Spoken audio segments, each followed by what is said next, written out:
जय मसीह। रोमी 3 अध्यायको 23 पद पढेर आजको वचन यसरी हामी अघि बढ्नेछौँ। किनकि सबैले पाप गरेका छन् र परमेश्वरको महिमासम्म पुग्नबाट चुकेका छन्। हालेलुया। बाइबलले भन्छ सबैले पाप गरेका छन् र परमेश्वरको महिमासम्म पुग्नबाट चुकेका छन्। मानिस जाति चाहिँ चुकेको जाति हो। परमेश्वरले मानिसलाई चुक्नको निम्ति बनाउनु भएको होइन, तर मानिसले पापलाई चुनेको कारण मानिस जाति परमेश्वरको महिमासम्म पुग्नबाट चुकेका छन्। त्यसकारण परमेश्वरको स्तरसम्म मानिस जाति पुग्न सकेको छैन।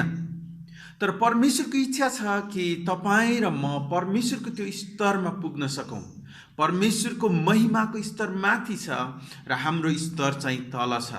यी सबै कुरो पापको कारणले भएको हो। त्यसै कारण मानिस जाति परमेश्वरको महिमासम्म पुग्न सकिरहेका छैनन्। तर असम्भव भने छैन। पाप भनेको परमेश्वरको इच्छा विपरीत गरिने क्रियाकर्महरू हो। परमेश्वरको इच्छा विपरीतको सोच विचारहरू हुन्। परमेश्वरको इच्छाभन्दा बाहिरका थोकहरू हुन्। हामी सबै मानिस जाति चाहिँ परमेश्वरको इच्छामा जिउन सकेका छैनौँ। त्यसकारण परमेश्वरको त्यो स्तरलाई हामी प्राप्त गर्न सकिरहेका छैनौँ। या यसरी भन्न सक्छौँ, हामीले उत्तम गर्न पर्ने थियो, तर हामी मानिस जाति चाहिँ उत्तम हुन सकेनौँ, तर खत्तम भइरहेका छौँ। हाम्रो छनौटको कारण, हाम्रो सोच विचारको कारण, हाम्रो कामहरूको कारण हामी उत्तमको सट्टा खत्तम भइरहेका छौँ र परमेश्वरको महिमासम्म पुग्न सकेका छैनौँ। त्यसकारण परमेश्वरको स्तर हामीले प्राप्त गर्नुपर्ने थियो। प्रियहरू, प्रभुलाई विश्वास गरेर पनि तपाईँ र म पनि कतिचोटि परमेश्वरको महिमाको त्यो स्तर भेट्न सकिरहेका छैनौँ, हुँदैनौँ। त्यसकारणले गर्दाखेरि हामी होसियार हुन आवश्यक छ र हामीलाई त्यो स्तर प्राप्त गर्न नदिने, त्यो स्तरमा पुग्न नदिने मुख्य तत्त्व चाहिँ पाप नै हो। हामी धेरैचोटि शैतानसँग डराउँछौँ, तर वास्तवमा शैतानसँग भन्दा पापसँग डराउन आवश्यक छ। किनभने शैतानले डाइरेक्ट तपाईँ र मलाई केही गर्न सक्दैन। त्यसै कारण शैतानले पासोको रूपमा हाम्रो अगाडि पापहरू राखिदिन्छ। पाप गर्नलाई उत्साह तुल्याउने पासोहरू हाम्रो अगाडि राखिदिन्छ र हामी त्यसमा फस्छौँ र हामी पाप गरी पठाउँछौँ र शैतानको पासोमा हामी पर्दछौँ। जसरी एउटा माछा मार्ने व्यक्तिले आफैले डाइरेक्ट माछालाई केही गर्न सक्दैन, तर उसले पासो थाप्छ, बल्छी थाप्छ, अनि त्यो बल्छीमा रहेको खानेकुराप्रति माछा लोभिन्छ, त्यसलाई खान्छ र ऊ मछुवाको जालमा पर्दछ। उसले मृत्युको सामना गर्नुपर्ने हुन्छ। आज तपाईँ र म पनि त्यस्तै हौँ। त्यसकारण हामी शैतानसँग भन्दा पनि पापसँग होसियार हुनु आवश्यक छ। हामीलाई थाहा छ, योसेफ जसै उसलाई दाजुभाइहरूले बेची पठायो, ऊ चाहिँ मिश्र देशमा एकजना अधिकृतको घरमा बेचियो र त्यहाँ ऊ बस्दै गर्दा उसको मालिकले उसलाई राम्रो देख्यो, असल देख्यो र ऊप्रति मोहित भएर उसलाई पापमा पार्नको लागि, उसलाई फसाउनको लागि थुप्रै परीक्षाहरू उनले गरेको हामी देख्दछौँ। तर त्यहाँनिर योसेफ त्यो पापबाट भागेको हामी देख्दछौँ। प्रियहरू, शैतानले सिधै हामीलाई केही गर्न सक्दैन, तर उसले पासोहरू थापिदिन्छ। त्यसकारण शैतानको पासोमा परेर हामी पाप गर्ने व्यक्तिहरू नबनौँ। यदि हामी त्यसो भयौँ भने हामीले परमेश्वरको महिमाको त्यो स्तर गुमाइरहेका हुन्छौँ। प्रभुले चाहिँ तपाईँ र मलाई परमेश्वरको महिमाको त्यो स्तरसम्म पुगोस् भन्ने चाहनुहुन्छ र हाम्रो शत्रुले चाहिँ हामीलाई त्यो स्तरसम्म नपुगोस् भन्ने चाहन्छ। जस्तै इजरायलीहरूलाई परमेश्वरले मिश्र देशबाट जब निकालेर ल्याउनको लागि त्यहाँनिर फारोलाई आज्ञा गरियो, फारोलाई बताइयो, मूसाद्वारा परमेश्वरको सन्देश त्यहाँ फारो कहाँ पुग्यो। फारोले मानेन। त्यहाँ केही विपत्तिहरू ल्याएपछि बल्ल फारोले यसरी भन्छ, म तिमीहरूलाई बलिदान चढाउनको लागि उजाड स्थानमा जान त दिन्छु, तर तिमीहरू धेरै टाढा चाहिँ नजाऊ। हेर्नुहोस् त, उनीहरू जानुपर्ने त टाढा छ, तर फारोले के भन्दैछ? जान त जाऊ, तर धेरै टाढा चाहिँ नजाऊ। हामी जहाँ पुग्नुपर्ने हो, हामीले जुन स्तर प्राप्त गर्नुपर्ने हो, त्यो स्तर, त्यो ठाउँ परमेश्वरले हामीलाई देखाइदिनु भएको हुन्छ। हामी पुग्न पर्ने ठाउँ त्यो हो, हाम्रो गन्तव्य त्यो हो। तर हाम्रो शत्रुले चाहिँ हामीलाई भन्छ, जान चाहिँ जाऊ, तर धेरै टाढा नजाऊ। त्यसै कारण हाम्रो व्यवहार पनि कतिचोटि त्यस्तै नै हुन्छ। हामी प्रभुलाई विश्वास गरिरहेका हुन्छौँ, म विश्वासी हुँ भनेर भन्छ, तर विश्वासीको जीवन जस्तो हुनुपर्ने हो त्यस्तो जीवन जिइरहेको हुँदैन। चर्च त गइरहेका हुन्छौँ, तर समर्पित जीवन हामी जिउन सकिरहेका हुँदैनौँ। परिवारलाई हेरिरहेका हुन्छौँ, शैतानले हामीलाई भन्छ परिवारलाई हेर, परिवार मात्रै होइन, यसो बाहिर पनि रमाइलोको लागि हेर न, होइन, अन्त पनि कनेक्सन राख न। यस्तो प्रकारले शैतानले हामीलाई परीक्षाहरूमा पार्दछ। त्यस कारणले आज धेरै मानिसहरू आफ्नो परिवारभन्दा बाहिर पनि सम्बन्ध, अनैतिक सम्बन्धहरू राखेको हामी देख्दछौँ। त्यसकारण उनीहरूको परिवार भत्ताभुङ्ग भएको हामी देख्दछौँ। शैतानले यसरी हामीलाई पासोमा पार्दछ। त्यसकारण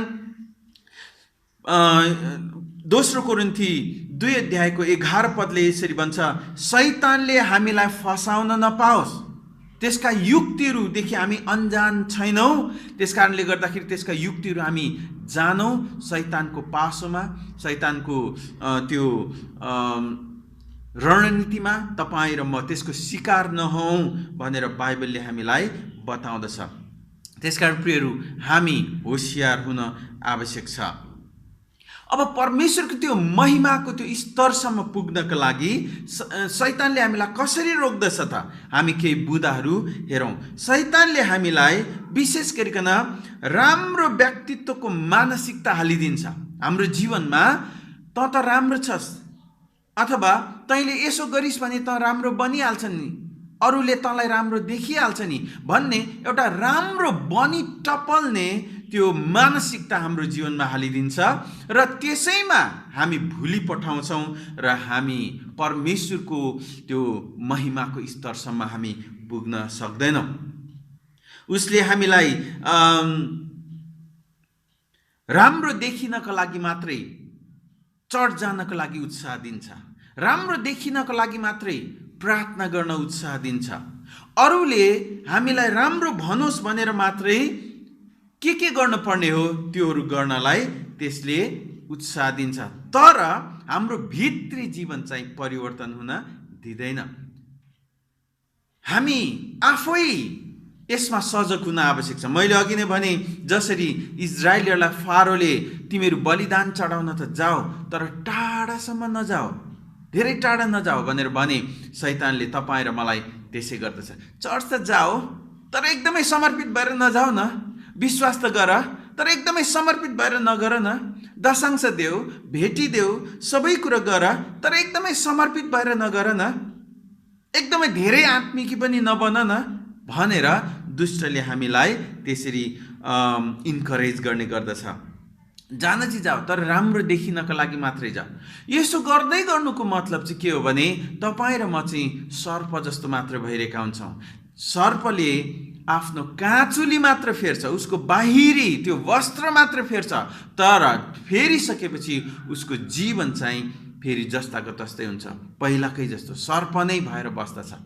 तर परमेश्वरले चाहनुभएको चाहिँ तपाईँ र म झुसिली किराबाट पुतली भए जस्तै पूर्ण रूपमा परिवर्तन भएको होस् भन्ने परमेश्वर चाहनुहुन्छ। त्यही नै हो। हाम्रो जीवनमा त्यस्तो खालको परिवर्तन हाम्रो जीवनमा आयो भने बल्ल तपाईँ र मैले चाहिँ परमेश्वरको त्यो महिमाको स्तरलाई प्राप्त गर्न सक्दछौँ। त्यसै कारण शैतानले चाहिँ त्यो चाहँदैन।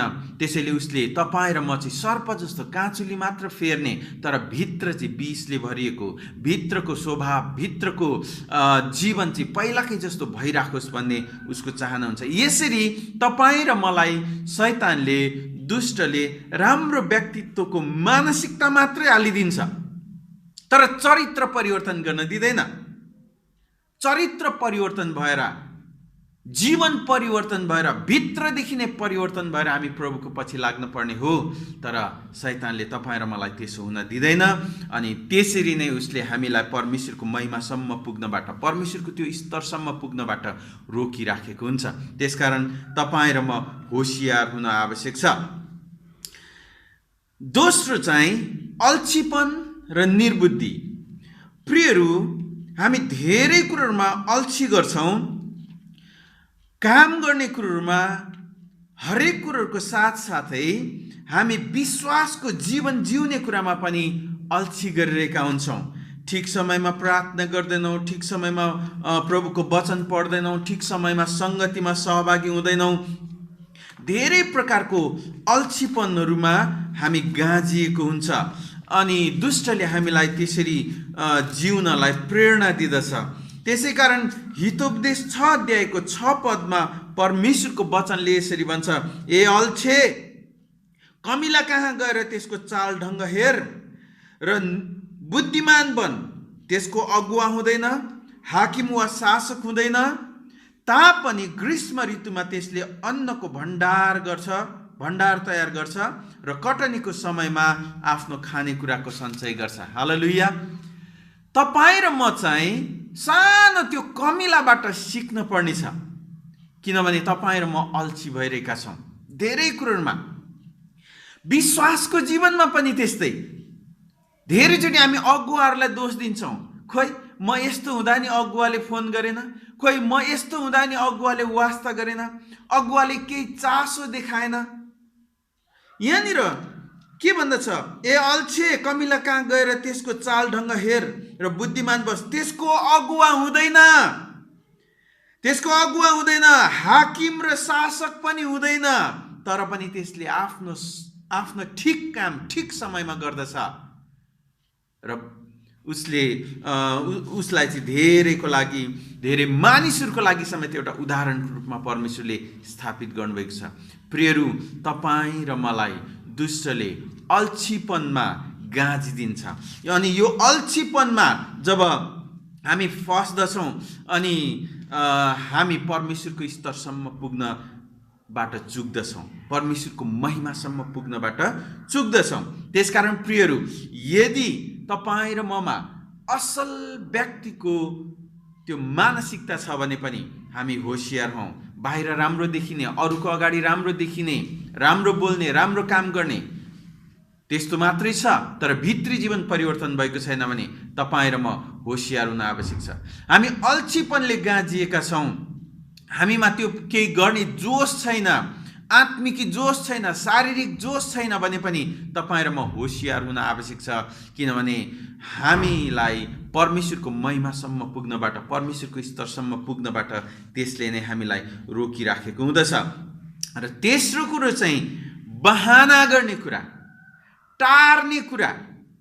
हामी मानिस जाति यति धेरै बहाना गर्छौँ, यति राम्रो प्रकारले बहाना गर्छौँ, दुष्टले हामीलाई त्यो प्रकारले प्रेरणा दिइराखेको हुन्छ, अगुवाई गरिराखेको हुन्छ अनि उसको जालमा परेका छौँ भन्ने कुरा हामीलाई थाहै हुँदैन।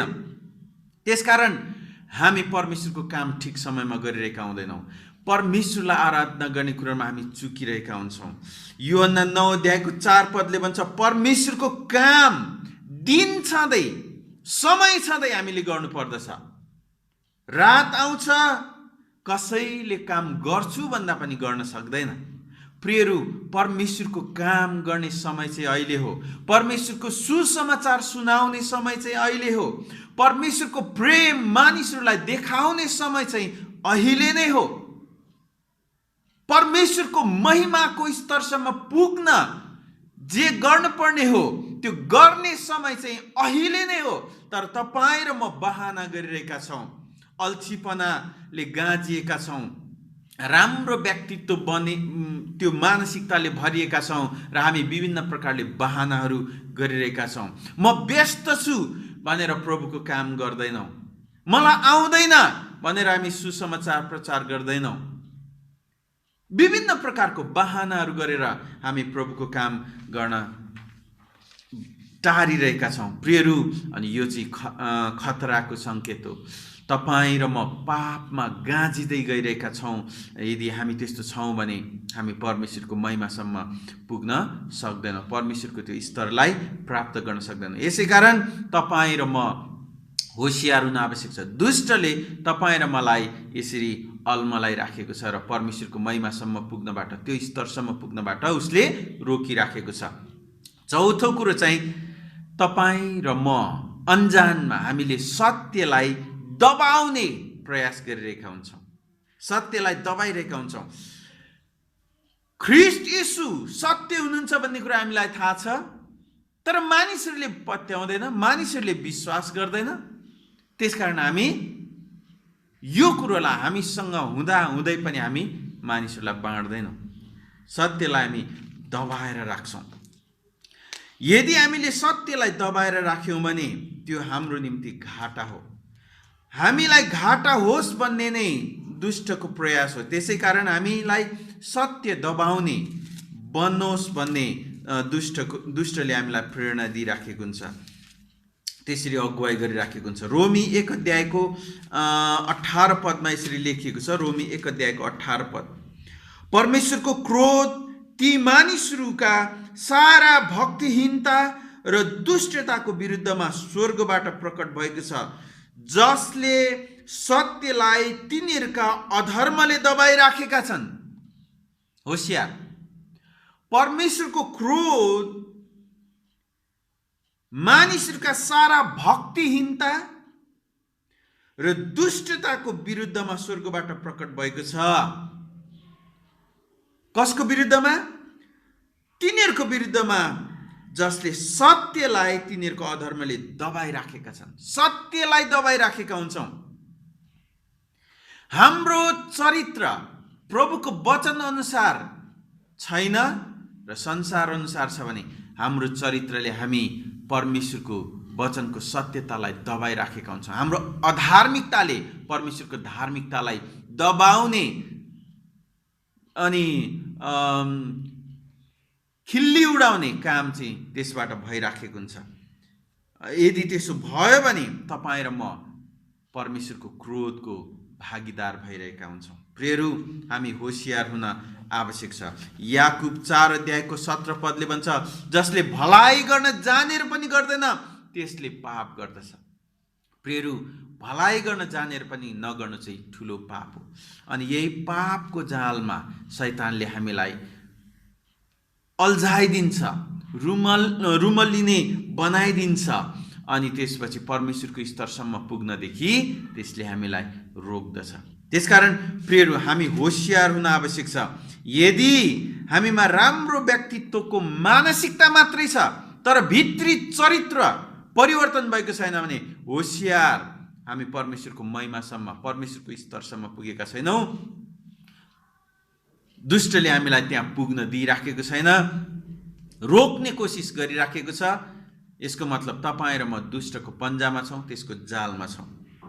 अल्छीपन र निर्बुद्धिले भरिएका छौँ भने, सङ्गतिदेखि टाढा हुने, भजनहरूबाट, प्रभुका जनहरूबाट टाढा हुने अथवा बहाना खोजेर अगाडि बढ्ने, प्रभुको कामलाई हामी इन्कार गर्ने भइरहेका छौँ भने हामी प्रभुको महिमाको स्तरसम्म पुग्न सक्दैनौँ।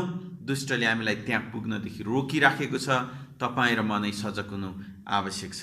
त्यसकारण प्रियहरू, परमेश्वरको त्यो स्तरसम्म पुग्नलाई अब तपाईँ र मैले होशियार हुन आवश्यक छ। दुष्टको पन्जाबाट हामी निस्किन आवश्यक छ। जब हामी दुष्टको पन्जाबाट निस्कन्छौँ, भजन सङ्ग्रह 122 को 1 ले यसरी भन्दछ, म तपाईँहरूको निम्ति पाठ गरिदिन्छु। 122 को 1 ले, जब तिनीहरूले मलाई भने परमप्रभुको भवनमा हामी जाउँ, तब म आनन्दित भएँ। हेर्नुहोस्, जब तिनीहरूले मलाई भने परमप्रभुको भवनमा हामी जाउँ, तब म आनन्दित भएँ। यदि हामी दुष्टको पन्जाबाट निस्कियौँ भने परमेश्वरको भवनमा जाउँ भन्दा हामी बहाना गर्ने मान्छेहरू होइन, अल्छी गर्ने मान्छेहरू होइन, देखावटीको लागि मात्र जाने मान्छेहरू होइन, तर आनन्दित भएर हामी जाने मान्छेहरू हुन्छौँ। अनि यो कुरोले चाहिँ हामीलाई परमेश्वरको महिमाको स्तरसम्म पुग्नलाई प्रेरणा दिँदछ, सहायता गर्दछ। प्रियहरू, हामी होसियार हौँ। यहोशूले जस्तै यहोशू 24:15 जसरी उनले भनेको छ, तर म र मेरो घरानाले परमप्रभुकै सेवा गर्नेछौँ। प्रियहरू, आज तपाईँ र मैले पनि यही प्रतिज्ञा गर्नु आवश्यक छ। यो भन्न आवश्यक छ, यो प्रण गर्न आवश्यक छ, यो एउटा बाटोलाई पछ्याएर अघि बढ्न आवश्यक छ र हामीले यो उद्देश्य बनाएर बढ्नु आवश्यक छ कि म र मेरो घरानाले परमप्रभुकै सेवा गर्नेछौँ। आमेन। यसरी प्रभुको कामको निम्ति जोसिलो भएर हामी अगाडि बढौँ र दुष्टको यी सबै जालहरूबाट हामी मुक्त हौँ र परमेश्वरको स्तरसम्म पुगौँ, परमेश्वरलाई पुरा महिमा दिउँ। किनभने प्रभुले भन्नुभएको छ, पवित्र हो जस्तो म पवित्र छु। प्रियहरू, हामी उहाँ जस्तै पवित्र हुन आवश्यक छ। उहाँको पवित्रताको त्यो स्तरमा, उहाँको महिमाको त्यो स्तरमा पुग्न आवश्यक छ। त्यसको लागि हामी दुष्टको पन्जाबाट, दुष्टको जालहरूबाट बाहिर निस्कन आवश्यक छ। प्रार्थना गरौँ र प्रभुको वचनअनुसार जिउन र दुष्टको पन्जाबाट छुटकारा पाउन प्रभुले यहाँहरू सबैलाई आशिष दिनुभएको छ र उहाँको महिमाको स्तरको जीवन जिएर उहाँलाई पूर्ण महिमा दिन सक्ने प्रभुले यहाँहरू सबैलाई बनाउनु भएको छ। धन्यवाद। प्रभुले यहाँहरू सबैलाई आशिष दिउन्। जय मसीह।